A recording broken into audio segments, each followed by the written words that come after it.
dari awal secara sepintas, tapi karena memang ada urutan peristiwa dan juga timeline, mungkin saya jelaskan sepintas bahwa penanganan kasus terkait dengan penembakan anggota Polri Brigadir J awalnya karena ada laporan saudara FS kepada Polres Metro Jakarta Selatan dan Divpropam pada hari Jumat 8 Juli 2022, di mana yang bersangkutan melaporkan pada pukul 17.20 terjadi peristiwa tembak-menembak antara saudara Richard dan saudara Yosua yang diduga terjadi karena ada pelecehan menurut yang bersangkutan pada saat itu kepada saudara PC oleh saudara J di Duren 3 dengan kronologis bahwa saudara J melakukan pelecehan kepada saudara PC di rumah dinas Duren 3 sehingga mengakibatkan saudara PC berteriak minta tolong, didengar oleh saudara Richard, dan kemudian pada saat ditegur terjadi tembakan dari saudara J sehingga kemudian terjadi tembak menembak yang mengakibatkan saudara J meninggal dunia. Peristiwa tersebut berawal ketika saudara PC sampai di rumah Saguling lalu melakukan PCR dan berangkat melakukan isolasi di rumah dinas Duren 3. Sementara saudara FS akan melakukan satu kegiatan dan pada saat melintas, menurut saudara FS yang bersangkutan ditelepon oleh saudara PC sebanyak 3 kali dan akhirnya saudara FS memerintahkan driver untuk berhenti, memundurkan mobil ke Duren 3, masuk ke dalam rumah dan menemukan saudara J meninggal. Melihat hal tersebut, saudara FS kemudian menanyakan peristiwa yang terjadi dan menjemput saudara PC yang berada di kamar serta memerintahkan kepada saudara Riki atau saudara R untuk mengantar saudara PC ke rumah Saguling. Ini adalah informasi awal yang disampaikan oleh saudara FS. Kemudian yang bersangkutan menghubungi beberapa orang, salah satunya Kasat Reskrim Polres Jakarta Selatan yang datang hadir pertama di TKP 17.30. Pada saat itu yang bersangkutan dihubungi oleh driver saudara FS. Kemudian pukul 17.47 dari Biro Provos Divpropam datang ke TKP karena dihubungi oleh saudara FS. Kemudian setelah selesai dilakukan pendataan dan pengamanan barang bukti, sekitar pukul 19, saksi-saksi yang ada di TKP saat itu, Kuat, Riki, Richard dibawa ke kantor Biro Paminal Divpropam untuk dilakukan interogasi sehubungan dengan penyelidikan atas dugaan pelanggaran atau penyimpangan dalam pelaksanaan tugas Polri. Pelaksanaan olah TKP selesai sekitar pukul 19.40. Jenazah almarhum diantar ke Rumah Sakit Bayangkara tingkat 1 Syed Sukanto dengan menggunakan mobil ambulan dengan pengawalan mobil dinas Provos Divpropam Polri dan kendaraan operasional Satreskrim Polres Jakarta Selatan. Kemudian atas dasar kejadian tersebut dibuatlah 2 laporan polisi yang dilaporkan di Polres Jakarta Selatan, yaitu LP nomor 368 2022 PKT Polres Jaksel tanggal 8 Juli oleh anggota Polres Metro Jakarta Selatan, ini model A, terkait dengan dugaan percobaan pembunuhan terhadap saudara RE. Kemudian LP yang kedua, LPB 1630 di Polres Metro Jakarta Selatan pada tanggal 8 Juli yang dilaporkan oleh saudara PC terkait dengan dugaan perbuatan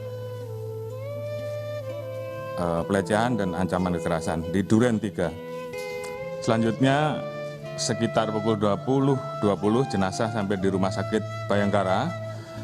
Sesuai prosedur, otopsi jenazah memerlukan syarat, yaitu surat administrasi permintaan visum et repertum dari penyidik. Jenazah sempat transit di ruang jenazah sambil menunggu syarat administrasi tersebut, dan operasi atau kegiatan pemeriksaan luar dimulai dari pukul 22.30 dan dilanjutkan dengan pemeriksaan dalam dan berakhir pada hari Sabtu tanggal 9 Juli sekitar pukul 02. Sesuai dengan prosedur,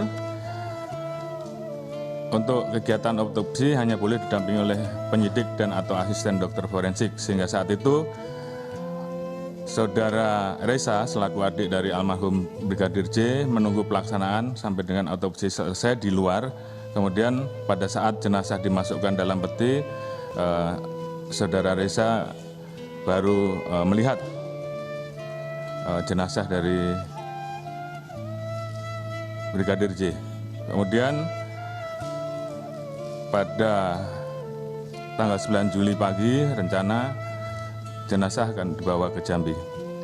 Yang saya hormati seluruh anggota Dewan yang saya muliakan. Kemudian pada hari Sabtu tanggal 9 Juli sekitar pukul 11, penyidik Polres Metro Jakarta Selatan mendatangi kantor Biro Paminal di Propam untuk melakukan pembuatan berita acara pemeriksaan saksi-saksi Saudara Richard, Ricky, dan Kuat.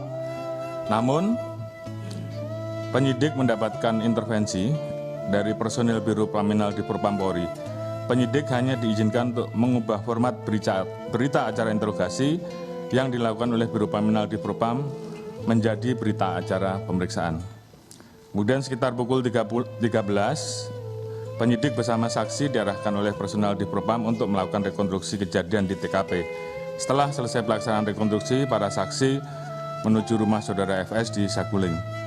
Personel Biro Paminal di Propam Polri di saat yang bersamaan kemudian menyisir TKP dan memerintahkan untuk mengganti harddisk CCTV yang berada di pos security Duren 3. Harddisk CCTV ini kemudian diamankan oleh personel di Propam Polri. Hari Senin 11 Juli 2022 terdapat informasi bahwa terjadi permasalahan pada saat pengantaran jenazah kepada keluarga almarhum Joshua yang kemudian ini menjadi viral. Permasalahan tersebut berawal pada hari Sabtu pada saat jenazah Brigadir Joshua tiba di rumah keluarga almarhum. Keluarga sempat tidak diizinkan untuk melihat kondisi jenazah. Keluarga tidak mau menerima jenazah dan menandatangani berita acara serah terima bila tidak melihat kondisi jenazah. Akhirnya keluarga diperbolehkan untuk melihat separuh badan ke atas. Keluarga melihat adanya luka-luka dan jahitan di wajah almarhum. Melihat kondisi tersebut, keluarga kemudian menjadi histeris. Keluarga diberikan penjelasan oleh personel di Propam bahwa almarhum meninggal setelah terlibat tembak-menembak antara Brigadir J dengan Brigadir R dan beberapa RE, dan telah ada beberapa hal yang kemudian itu disampaikan secara lebih tertutup. Saat akan dimakamkan, personil di Propam Polri menolak untuk permintaan keluarga untuk pelaksanaan pemakaman secara kedinasan. Karena menurut personil di Propam tersebut terdapat syarat yang harus dipenuhi, dan dalam hal ini mereka menyatakan ada perbuatan tercela sehingga kemudian tidak dimakamkan secara kedinasan. Kemudian malam harinya datang personel dari Divopam Polri yang berpangkat Pati atas nama